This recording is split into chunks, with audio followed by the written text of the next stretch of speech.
Bien, je commencerai mon propos par citer Daniel Brun, qui écrit dans son dernier livre, Madame Vertigo et son cancer, sous-titré « Rencontre avec une médecine déshumanisée ». Ainsi a-t-on lentement et tranquillement aboli 50 ans de travail antérieur pour se placer en parfaite harmonie avec l'idéologie médicale contemporaine qui donne la priorité à la médecine personnalisée sur la médecine de la personne et à ce que l'on appelle maintenant la compliance. Cela en méconnaissant la diversité des tentatives d'appropriation des patients ou parfois même de réflexion sur la répartition quantitative des doses prescrites. Leurs effets dévastateurs ne sont pas rares pour les usagers qui s'attirent alors des paroles dont les effets sont pernicieux à long terme tant elles sont assorties de menaces visant les réactions du corps. Donc là, le décor est planté de ce qu'on peut dire à propos de Daniel Brun comme à propos de la médecine, me semble-t-il. Donc faut-il rappeler ici tout le travail accompli par Daniel Brun depuis L'enfant donné pour mort, publié en 1989, puis tout cet énorme travail de rencontre entre médecins et psychanalystes à l'occasion des colloques de médecine et psychanalyse, du DEA qu'elle dirigeait à Paris 7. Donc vraiment, c'était quelque chose qui lui était, me semble-t-il, chevillé au corps. Elle s'y est vraiment, à partir de ce travail qu'elle a fait en pédiatrie, en oncopédiatrie, comme on dit aujourd'hui, je crois qu'elle n'a plus lâché ce questionnement. Et jusqu'à quasiment en mourir, on pourrait dire, à partir de ce que vient de dire Catherine. Les livres des colloques de médecine et psychanalyse consistaient d'un travail, je rappellerai cela, c'est un point important, qui précédait la tenue des colloques. Et Pierre-Antoine, je crois qu'on a été la cheville ouvrière, avec des réunions et l'écriture de textes, si bien que l'ouvrage était déjà édité et à la disposition des participants le jour du colloque, ce qui est assez exceptionnel comme manière de travailler. Je n'en connais pas d'autres et c'était formidable. Donc merci à Pierre-Antoine d'avoir participé à tout ce travail. Pour ma part, j'ai compté au moins une douzaine de participations à ces colloques avec des textes publiés dans chacun de ces ouvrages. Donc c'est dire qu'elle m'a fait, à sa manière, beaucoup travailler dans ce que moi aussi me tenait à cœur, ces questions de psychanalyse et médecine sur lesquelles je vais revenir. Dans l'avant-propos du 15e colloque sur la peur, donc j'ai tiré celui-là dans les bouquins que j'ai, donc j'ai des difficultés à m'y retrouver, Daniel Brun écrit que c'est dans un travail en binôme qu'elle conçoit cette collaboration entre médecine et psychanalyse dans, je la cite, le respect de la bidisciplinarité. Il faut, dit-elle, un médecin chaque fois qu'il y a un psy. Donc là, on était en 2015, je crois. Donc 15e colloque 2015, on peut s'en souvenir comme ça. Elle écrit aussi à propos de la fameuse conférence, toujours dans cet avant-propos de cet ouvrage, du 15e colloque de psychanalyse de médecine et psychanalyse. Elle écrit à propos de la fameuse conférence de Lacan sur la place de la psychanalyse en médecine de 1966, que tout le monde a en tête ici. Il a montré aussi que de marginale qu'elle était dans la médecine, la psychanalyse deviendrait essentielle. Alors bon, cela nous laisse un peu perplexes aujourd'hui. La psychanalyse était, je cite toujours Daniel Brun, citant Lacan, la chance de survie de la position strictement médicale. Alors il disait précisément, moi je me suis aussi énormément référée à cette conférence de Jacques Lacan, il disait précisément, c'est dans le registre du mode de réponse à la demande du malade qu'est la chance de survie de la position proprement médicale. C'est ce que vient de nous dire Catherine, donc que les médecins maintenant sont des techniciens de santé, moi je les appelle ingénieurs de santé, effectivement plus préoccupés de machines que de malades. Malheureusement, on en est là. Bon, avec quelques nuances dont je vais parler, bien sûr. Sauf que, donc, la chance de survie, effectivement, la psychanalyse deviendrait essentielle, sauf que, comme ça a déjà été dit, les technologies, le numérique, ont bousculé toutes nos prévisions et nos espérances. Et Daniel Brun, d'ailleurs, a consacré un colloque au numérique Après celui de la peur, alors je ne sais plus si c'est le 16e, je crois qu'il y en a eu 16 de colloques, si je ne me trompe pas.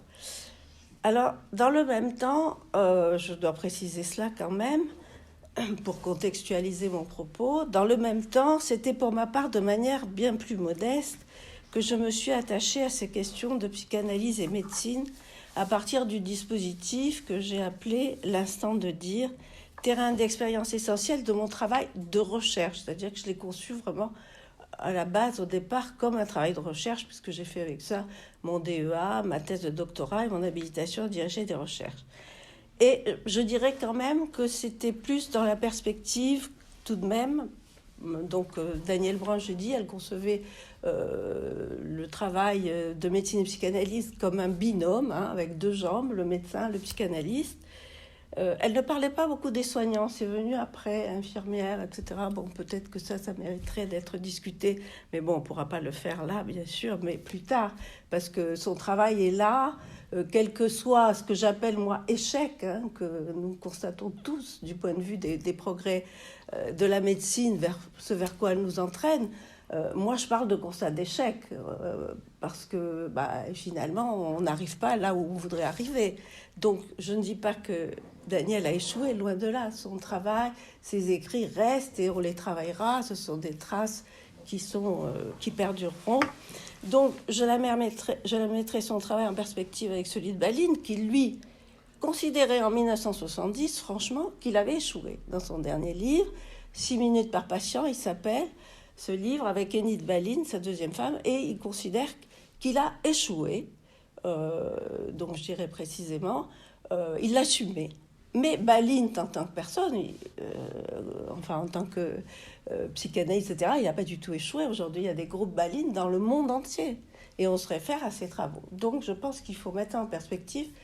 Parce que, quand j'ai fait lire mon texte, on va dire « Ah non, mais tu dis constat d'échec. » Non, mais c'est de ce point de vue. C'est bien sûr pas les personnes qui ont échoué, bien évidemment. Alors donc, pour ma part, j'étais dans la perspective du travail de Baline, qui lui, en tant que médecin, moi à la base j'étais médecin, qui envisageait de former les médecins à leurs fonctions psychothérapeutiques qu'ils exerçaient de fait, disait-il. Le médecin, il avait une formule très célèbre que beaucoup connaissent, le médecin se prescrit lui-même, c'est un placebo. Ça, on va chez le médecin. Qu'est-ce qu'il a fait ? Il n'a rien fait, quasiment. On en ressort, on va mieux. Bon, sauf bien sûr s'il nous a annoncé une catastrophe. Mais on va mieux. Qu'est-ce qu'il a fait ? Bon, on se demande bien ce qu'il a fait. Bon, alors après, il faudrait décortiquer tout ça. Alors, par rapport à Baline, une différence tout de même de taille dans mon travail, comparativement à ce que proposait Baline, c'est que les patients que je rencontrais, dans le cas d'un laboratoire d'exploration fonctionnelle respiratoire, lieu improbable, comme je dis souvent, bizarroïde, je ne les rencontrais le plus souvent qu'une fois. Et malgré tout, et là je parlerai de Conrad Saint, c'est entre autres les encouragements que j'ai reçus pour travailler de cette manière-là, beaucoup d'encouragements de personnes que je respectais, le concept de double rencontre de Conrad Saint et Conrad Saint lui-même m'ont permis de m'autoriser de cette pratique. J'ai d'ailleurs publié un texte au tout début, en 1994, je ne sais plus, qui s'appelait « La double rencontre de l'instant de dire ». Pour Conrad Saint, la double rencontre, c'est cette rencontre qui permet la poursuite de son analyse au-delà du temps des séances, lorsqu'à la faveur de telles rencontres, les mots et les paroles échangées modifient la nature des deux êtres en présence. Et il a conceptualisé cette double rencontre à propos d'une patiente qu'il avait rencontrée qu'une fois. C'est pour ça que je trouvais très intéressant. René Major, à la même époque aussi, avait travaillé cette question de rencontre unique. De même, les groupes de travail avec Conrad Saint m'ont été très précieux, vraiment. Ça a été pour moi, par rapport au travail épistémologique qu'on a fait avec Roland, en passant du travail que je faisais à l'hôpital, de recherche expérimentale, etc. Pour moi, ça a été très, très encourageant, bien plus que ce que j'ai pu entrepercevoir des groupes Baline, d'ailleurs, je dirais sans Balint quand même. Peut-être si j'avais rencontré Balint, ça aurait été différent. Mais les groupes Balint, pour moi, ça me convenait absolument pas. Et notamment, Balint, il avait une formule qui me plaisait pas du tout.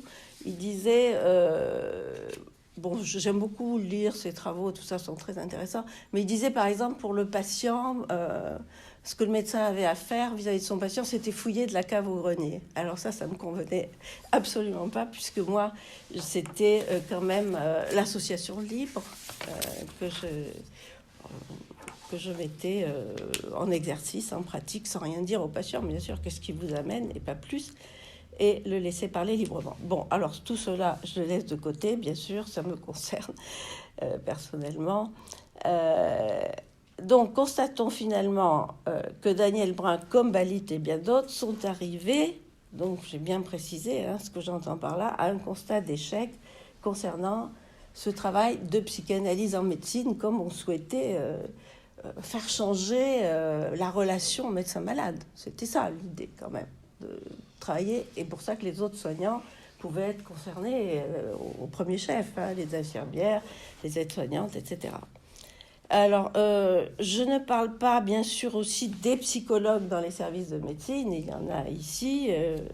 Catherine a parlé des psychanalystes. C'est encore autre chose, mais leur position n'est pas tout à fait non plus très assurée. Et l'avenir, on ne sait pas ce qu'il nous réserve. Donc, il faut rester sur nos gardes et se nourrir de tous ces travaux de nos prédécesseurs et au premier chef, celui de Daniel Brun, avec ses colloques qu'on aimerait avoir, ces ouvrages qu'on aimerait pouvoir se procurer. Et je ne sais pas si c'est encore toujours possible de se les procurer, tout ce travail-là, l'avoir à portée de main, à portée de clic, comme on dit aujourd'hui. Donc Balint, lui, l'assumait, cet échec. Il parlait d'utopie dès 1957 dans son fameux livre « Le médecin, son malade et la maladie ». Utopie avec un grand U, c'est-à-dire que cette fonction psychothérapeutique du médecin verrait le jour en utopie, c'est-à-dire dans un pays qui n'existe pas, tout à fait utopique. Et dans son dernier texte que j'évoquais, de 1970, lui était très réservé. Autant Enid Balint estimait que 6 minutes par patient, ça pouvait faire l'affaire. En 70, donc, lui, non, restait campé sur ses positions. Il parlait de corps étranger concernant l'entretien long, parce que lui envisageait, pour une fonction psychothérapeutique, un entretien long. Alors, en 70, c'était l'époque de Lacan, etc., on peut se dire, bon, après tout, 2 minutes, ça peut suffire. Sauf qu'aujourd'hui, eh bien, vous doutez bien que cet entretien long, eh bien, c'est quand même quelque chose qu'on aimerait avoir. Moi, dans ma pratique à l'hôpital, j'ai vu comment, au fur et à mesure, c'était la chaîne de travail de Ford, quasiment.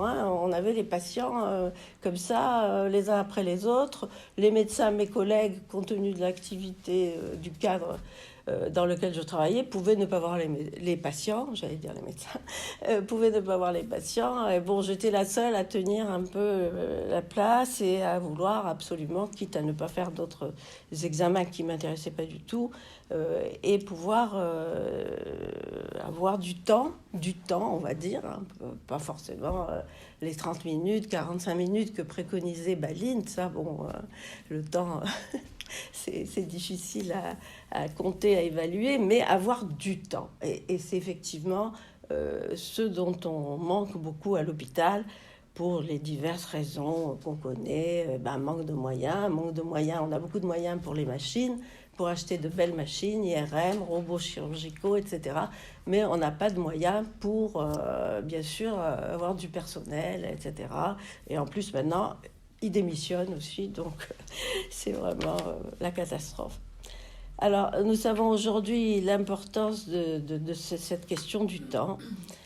Les soignants, mais pas que, ont de moins en moins de temps pour exercer le métier comme ils le souhaitent. Par exemple, si on prend, je ne sais pas, j'en parlais, je ne sais plus avec qui, là, hier, je crois, on était en Belgique, les transmissions, par exemple. les transmissions, c'est pas juste dire une parole d'information, c'est prendre du temps pour se parler. Alors maintenant, on en est aux 10 heures, aux 12 heures par jour. Vous voyez, dans les 12 heures où on doit enchaîner les soins techniques, hein, si on va employer cet oxymore, les transmissions, on va regarder sur l'ordinateur. Hein, et puis voilà. Donc il y a tout écrit sur l'ordinateur, dans le dossier patient informatisé, le fameux DPI qu'on a depuis, l'hôpital Nord à Marseille. Je crois qu'on a eu ce DPI en 2010, je ne sais plus. Donc maintenant, tout le monde y est sur l'ordinateur. Plus personne ne peut y échapper. Donc, combien de travaux de publication sur ce sujet, sur la question des relations humaines en milieu médical, et pourtant, pas grand-chose change, bien au contraire, on pourrait dire, puisqu'aujourd'hui, comble de la situation, les soignants eux-mêmes se considèrent comme maltraitants quand même. Hein. Alors qu'il fut, ne serait-ce qu'il y a 5 ou 6 ans, si on parlait de maltraitants, c'était très très mal vu, hein, c'était pas entendable. Alors que maintenant, ils disent, oui, on est maltraitant.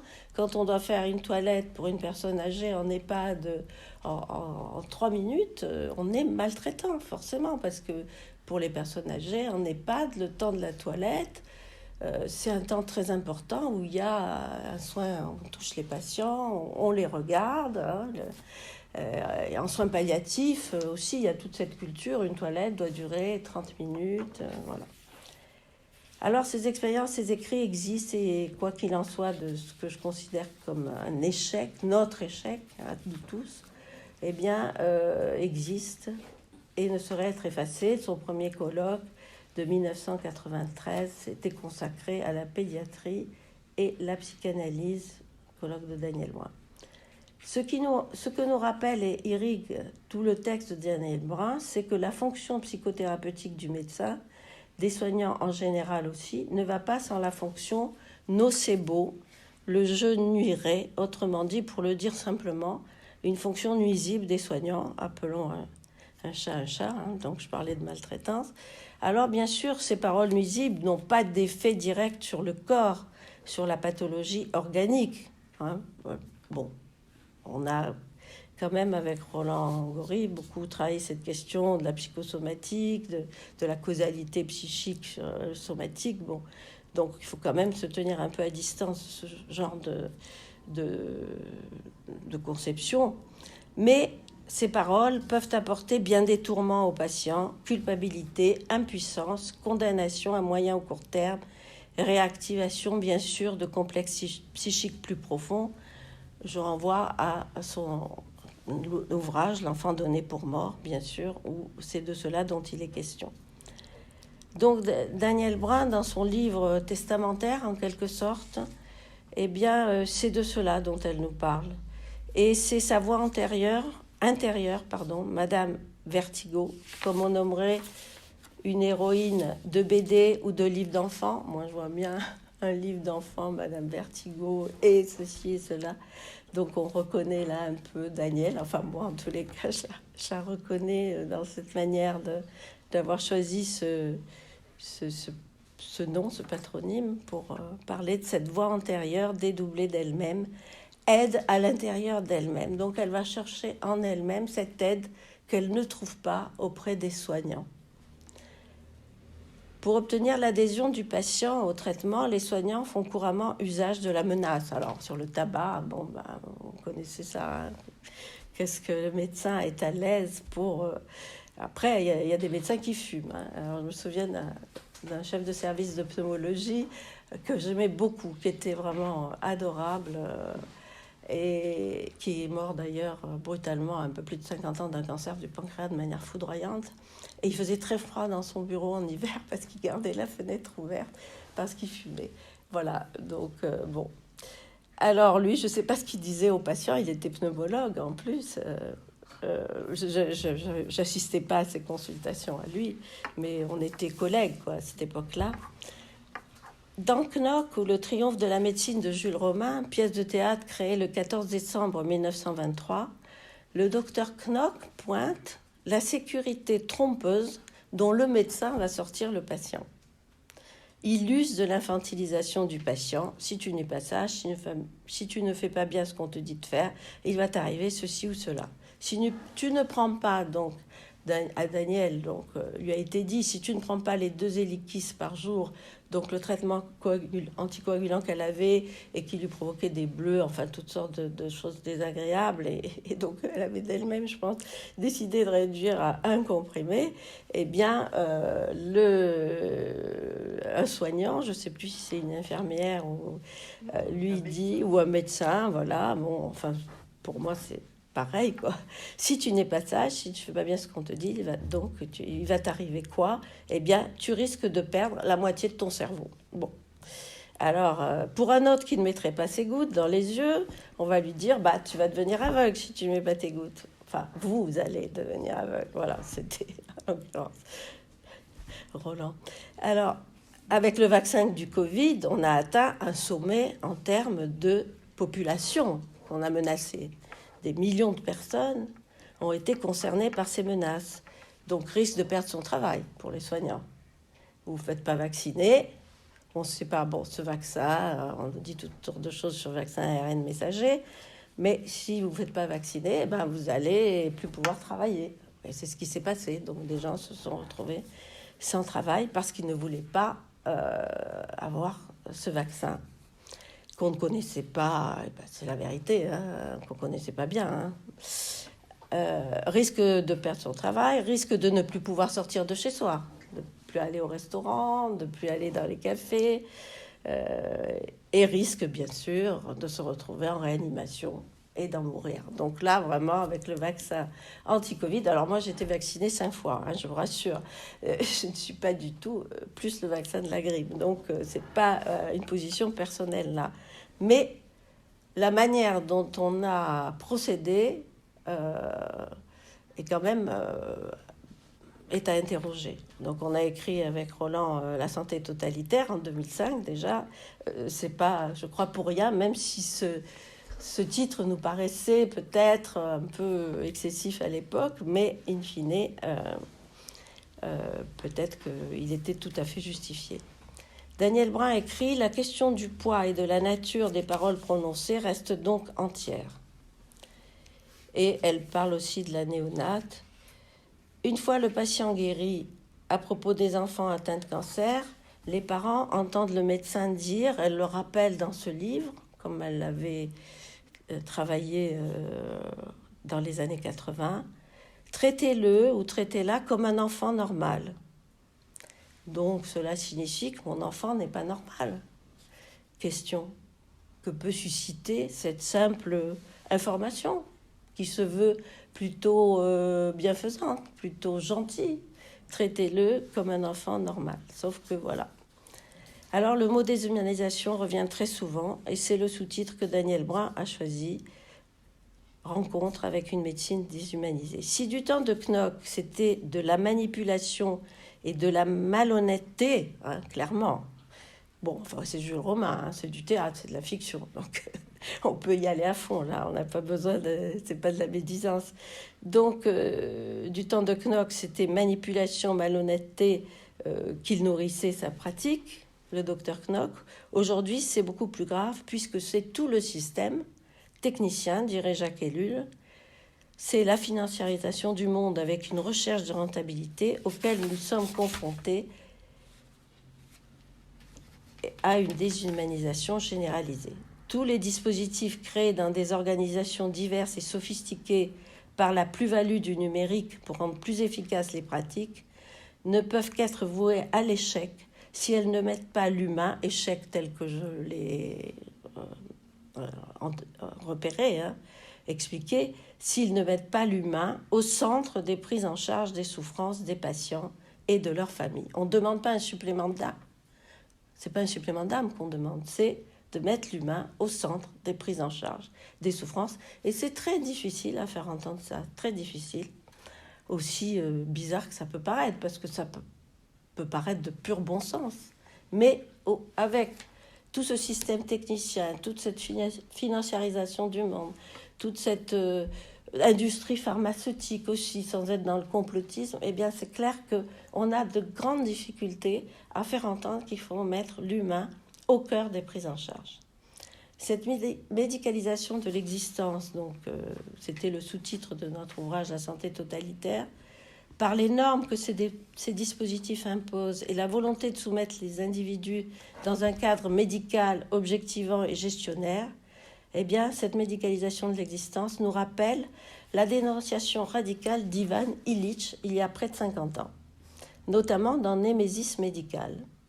Alors, si je fais ce rapprochement entre Daniel Brun, là aussi, quand j'ai fait lire mon texte à Roland, me dit Daniel n'était pas illichienne. Donc, non, je ne dis pas que Daniel était illichienne, mais c'est juste que moi, je n'avais pas lu Némésis médicale jusqu'à maintenant, bien que en référence, j'aurais dû le lire, mais je ne l'avais pas lu parce que, je ne sais pas, il y avait quelque chose qui me tenait à distance. Et là, je l'ai lu en même temps que le livre de Daniel Brun. Le hasard a fait ça. Et ce qu'il dit, alors je trouve que c'est très très radical, bien sûr, hein.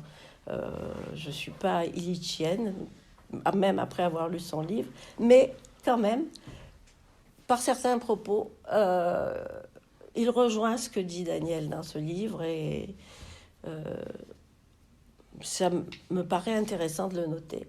Il y dénonce donc le mythe qui compromet la capacité autonome des hommes de faire face justement à la douleur, à l'infirmité, à la mort en leur donnant un sens.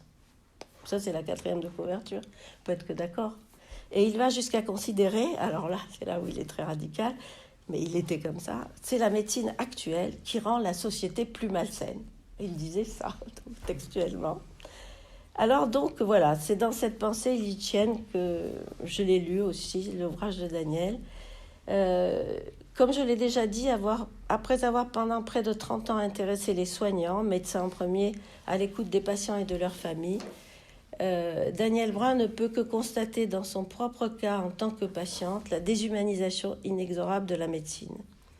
Avec le courage et la lucidité dont elle a toujours fait preuve, je pense qu'on est tous absolument admiratifs de ces traits de caractère de Daniel Brun, vraiment, plus d'autres, elle était très généreuse,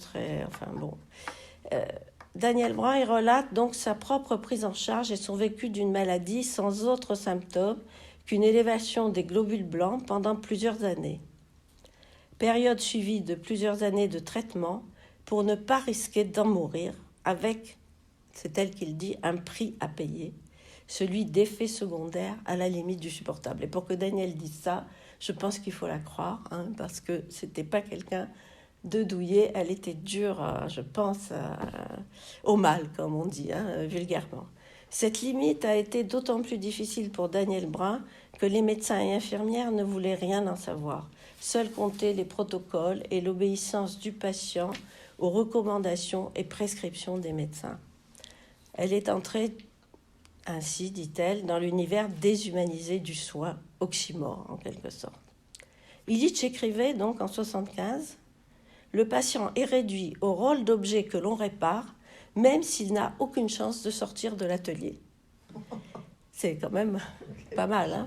Et à la même époque, exactement, Jean Clavreul, donc là, celui-là, je l'avais lu, bien sûr, passage obligé. Donc, en 1975, Jean Clavreul donc, écrit dans l'ordre médical, donc j'ai revu juste mes notes rapidement, « Car de l'exploit des victoires contre la mort, il ne reste plus que la promesse d'une survie inscrite dans l'immatriculation à la sécurité sociale. » C'est pas mal dit, je trouve. Avec Roland Gori, donc, nous n'avons eu de cesse de critiquer cette médecine déshumanisante et une société de contrôle, donc, je vous renvoie à la fabrique de nos servitudes, étendue à tous les secteurs de l'existence. Bien sûr, c'est là où j'ai dit, à un moment donné, il faut mettre des nuances dans tout ça, dans cette espèce de critique assez violente.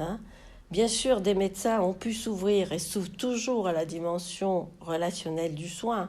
Moi, je l'ai fait modestement pendant jusqu'aux dernières années, et d'autres comme moi, bien d'autres, comme ce fut le cas donc avec Balint. Mais ils sont aujourd'hui, à mon avis, trop peu nombreux pour permettre une transmission aux générations suivantes. Et il faut savoir que la transmission est d'autant plus difficile que les jeunes ne veulent rien savoir des vieux. À l'hôpital, c'est comme ça. Ils vont se former aux techniques aux États-Unis ou dans d'autres pays. Et puis les vieux, bon, bah, ça va, quoi. Ils savent à peine se servir de l'ordinateur. Et encore, donc, on les écoute plus. Mais on en est là, hein, je vous assure, hein, vraiment. C'est bon, caricatural tel que je le dis là, mais c'est ça. Donc, eh bien, aujourd'hui, ils sont trop peu nombreux, les médecins, les soignants, pour pouvoir essaimer à une majorité de soignants dans un tel contexte de plus en plus technicisé et contraint économiquement. Par contre, les cliniciens référés à la psychanalyse, psychologues, psychiatres, bien sûr psychanalystes, sont encore assez nombreux tout de même pour témoigner et mettre au travail la part humaine du soin, toujours résistante au protocole déshumanisant. L'état catastrophique de notre système de santé fera-t-il bouger les lignes et nous engagera-t-il à la créativité comme le suggère l'écrivain antillais Patrick Chamoiseau, qui envisage l'idée de catastrophe. Cette idée de catastrophe me gêne, me titillait parce que moi, mon dernier livre donc, s'appelle Le soin menacé, chronique d'une catastrophe annoncée, catastrophe humaine annoncée. Donc j'ai été très intéressée par ce que dit Patrick Chamoiseau de la catastrophe. Donc catastrophe qui serait un préalable d'une création véritable. Il écrit « Une catastrophe est nécessaire, non plus comme calamité naturelle, cyclone ou tremblement de terre, mais comme phénomène inaugural du geste créateur, une salutation grandiose qui vise à renouveler, à amplifier notre perception de nous-mêmes et du monde. Le désir de création se heurte toujours à un encombrement, un déjà là très difficile à dépasser.